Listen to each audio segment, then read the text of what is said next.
ابھی آپ کو اپڈیٹ کریں، بلوچستان کے علاقے مانزا کئی سیکٹر میں سرحد پار سے دہشت گردوں نے ایف سی کی چیک پوسٹ پر حملہ کیا ہے۔ اس دوران 4 ایف سی کے جوان شہید اور 6 زخمی ہوئے ہیں۔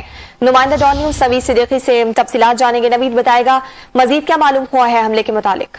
جی ICR کے مطابق آج سرحد پار پاک افغان سرحد پار سے دہشت گردوں نے ضلع جوب کے علاقے مانکائی زئی سیکٹر میں ایف سی کی ایک فینسنگ پارٹی پر حملہ کیا ہے، اور یہ فینسنگ جو پارٹی تھی اس وقت جو باڑ لگانے میں مصروف تھی اور اس وقت سرحد کی طرف جا رہی تھی۔ ICR کا کہنا ہے کہ دہشت گردوں کے حملے میں 4 ایف سی کے جوان جو ہیں وہ شہید ہو گئے ہیں، جبکہ 6 شدید زخمی ہوئے ہیں جنہیں CMH کوئٹہ منتقل کیا جا رہا ہے۔ اور ICR کا کہنا ہے کہ شہید ہونے والوں میں حوالدار نور زمان، سپاہی شکیل عباس، سپاہی احسان اللہ اور نائک سلطان ہے۔ ICR کا کہنا ہے کہ دہشت گردوں کو ایف سی کے جو وہاں پر جوان تھے، وہاں پر تعینات جو جوان تھے، انہیں منہ توڑ جواب دیا ہے اور وہاں پر نقصانات اور ہلاکتوں کی بھی اطلاعات ہیں۔ تفصیلات کے لیے آپ کا شکریہ نوید۔